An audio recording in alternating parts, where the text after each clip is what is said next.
बहुत बहुत मुबारकबाद। ईद के त्यौहार की बहुत बहुत मुबारकबाद। आज आपके माध्यम से पूरे प्रदेश, देश और दुनिया के सभी लोगों को बहुत बहुत आज मैं मुबारकबाद देना चाहता हूं।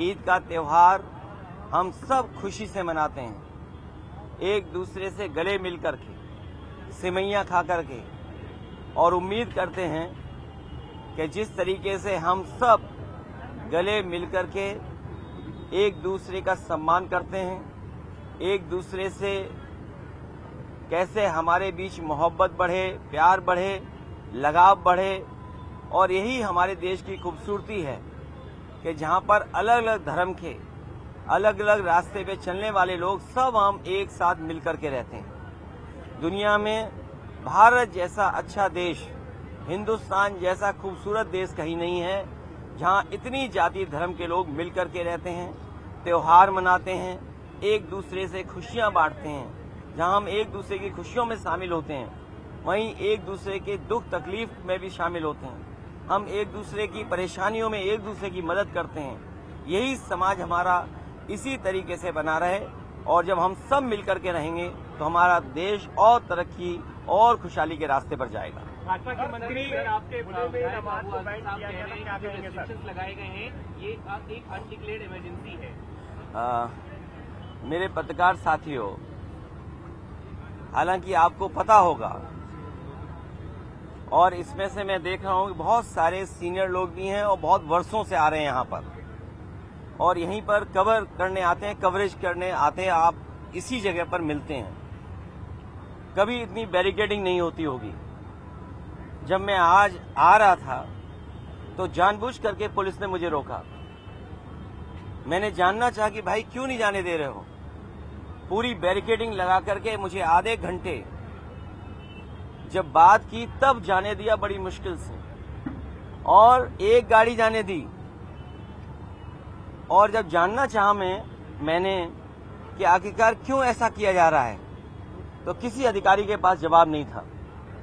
आखिरकार इसको मैं क्या मानूं, क्या समझूं? इसको मैं तानाशाही समझूं, मैं इसको इमरजेंसी समझूं, मैं इस बात को ये समझूं कि ऐसा दबाव बनाना चाहते हैं, डराना चाहते हैं, धमकाना चाहते हैं कि दूसरे के धर्मों में शामिल ना हो, दूसरों के कार्यक्रम में शामिल ना हो। कम से कम मुझे ये बताओ, मैं जाने कितने वर्षों से यहाँ आ रहा हूँ।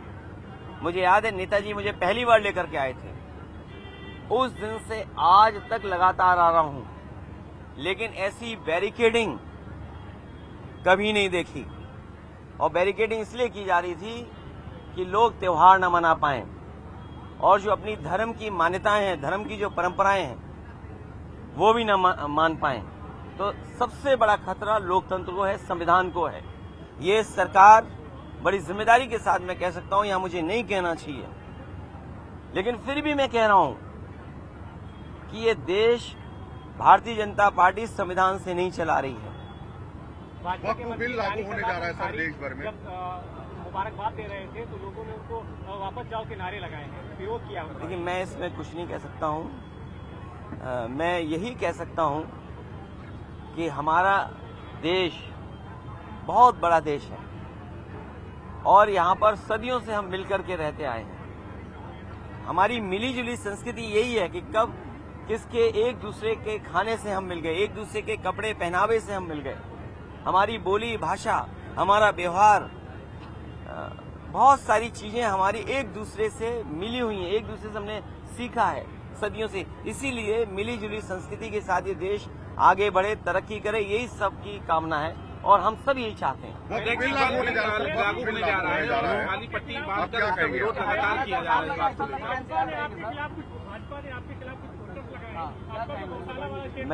मैं तो भाजपा से कहूंगा, अगर गाय के सवाल पर हमसे बेहतर कौन जानता होगा। भाजपा वालों को मैं इतना कहना चाहता हूं, जो पोस्टर लगा रहे हैं, जो चैनल में डिबेट कर रहे हैं, और बड़े बड़े एंकर, ये जो बड़े बड़े राष्ट्रीय चैनल हैं जिनके एंकर बड़े बड़े बहस कर रहे हैं गाय पर, मैं सबसे कहूंगा कि गाय संरक्षण के लिए काम करें। जितनी भी हमारी एंकर महिलाएं हैं, एंकर पुरुष हैं, और जो कंपनियां इन्वेस्ट कर रही हैं इन चैनलों में, मैं उन कंपनियों के मालिक से भी बड़े हाथ जोड़ के निवेदन करूंगा कि वो लोग भी गाय के संरक्षण पे, गाय को के संवर्धन पर, गाय के और हमारी कैसे पले बढ़ें उसके लिए काम करें। और जो बात मैंने कही वो इसलिए कही थी मैंने क्योंकि भारतीय जनता पार्टी के लोग न गिनती बताएंगे कि गाय और सांड कितनी है उनके यहाँ, न गिनती बताएंगे, न मरने वालों की गिनती बताएंगे, और बजट आखिर कहाँ खर्च हो रहा है ये भी नहीं बताएंगे। तो मैं अपने पत्रकार साथियों से कहूंगा, जितनी जिम्मेदारी से मुझे आप जानकारी दे रहे हैं उतनी जिम्मेदारी से संख्या कहलवा दो उनसे, और उस संख्या में एक महीने में कितने लोगों की जान जा रही है गायों की, वो भी संख्या बता दें। और आखिरी में अपनी बात कहता हुआ, ये सब बहस इसलिए भारतीय जनता पार्टी छेड़ती है क्योंकि जो बुनियादी सवाल हैं, किसान की आय दोगुनी होना, नौजवान की नौकरी रोजगार का सवाल, इन्वेस्टमेंट आने का सवाल, महंगाई का सवाल, बिजली महंगी का सवाल, इलाज दवाई है ही नहीं अस्पतालों में, और सबसे बड़ी बात जो छिपाना चाहते हैं वो जो भ्रष्टाचार है, ease of doing corruption, ease of doing and taking commission, ease of doing घोटाला, और उनका ही सबसे प्रिय अधिकारी लापता है, भगोड़ा है, साबित हो गया है। और मैं आपसे कह रहा हूं इतने चैनलों के सामने, मुझे किसी ने जानकारी दी है कि वो आईएएस अधिकारी मुख्यमंत्री आवास में छिपा हुआ है। वक्त बिल को लेकर के बड़ी बात नहीं कह रहा हूं। कौन सा चैनल है आपका, बड़ा चैनल है छोटा चैनल है? ये चैनल का नाम नहीं सुना सर, वक्त बिल को लेकर के तकरार चल रही थी। आप ये नाम नहीं सुना मैंने। सर, अब देश भर में सर वक्त बिल लागू होने वाला है। विधायक नंदकिशोर गुर्जर अपनी सरकार के खिलाफ हमलावर हैं। देखिए, हमलावर नहीं है, हमलावर नहीं है। उन्होंने कहा कि माँ का दूध पिया हो तो, अगर ये बात गलत हो तो बताइए। बिल्कुल सही कहा भाई, जो विधायक है तब दुख तकलीफ में होगा, परेशानी में होगा, उसका अपमान हो रहा होगा, वो अपमान नहीं सहन कर पाया। अपमान जो हुआ उसका, उसने अपनी भाषा गुस्से में निकाल दी। तो अब सोचिए, उन्हीं का विधायक ये कहता हो, उनके अधिकारियों का माँ का दूध याद दिलाता हो। अब अधिकारी जाने और बीजेपी के लोग जाने। अखिलेश जी, सड़कों पे कांवरिया चल सकते हैं तो 5 मिनट की नमाज क्यों नहीं हो सकती? अबू आदमी ये पूछ रहे हैं। वो ठीक कह रही हैं। क्या कहेंगे सर? ममता बनर्जी जी जो कह रही हैं एकदम ठीक कह रही हैं।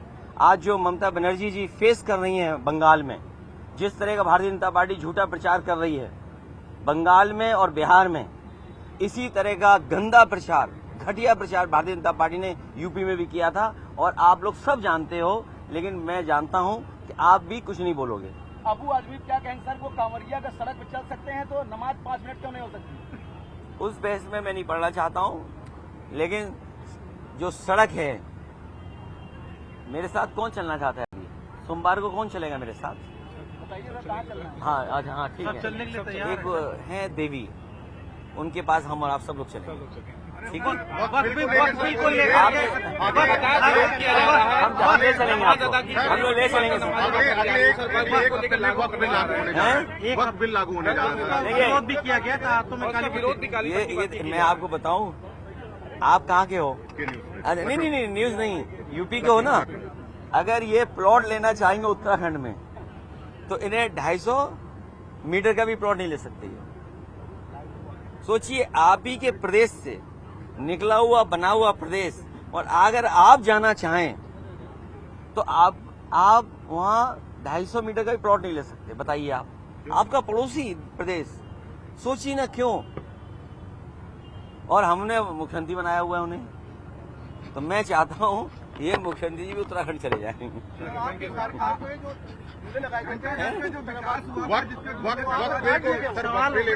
अरे वक्फ बोर्ड, मैंने तुमसे क्या कहा?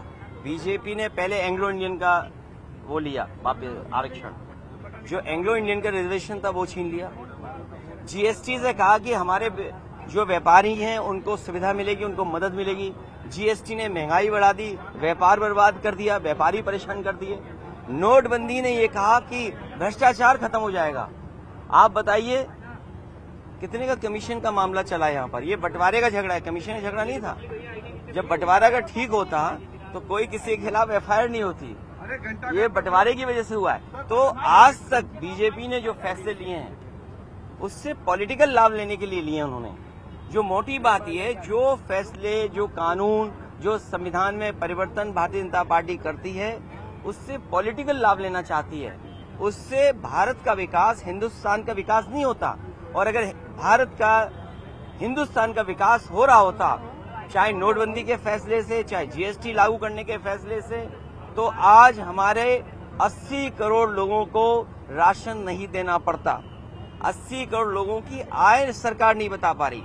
आप वक्फ बोर्ड की बात कर रहे हैं, बीजेपी वालों से पूछिए कि 80 करोड़ लोग जिन्हें आप राशन दे रहे हो उनकी प्रति व्यक्ति आय क्या है। और आपसे बेहतर कौन जानेगा, कोविड के बाद से आपका वेतन नहीं बढ़ा। कल ही आएगा सर, ये वक्फ बोर्ड का सर कल आएगा, क्या करेंगे सर आप लोग वहाँ पे? वक्फ बोर्ड ये जो तुम्हें नहीं पता क्या? बस ही नहीं।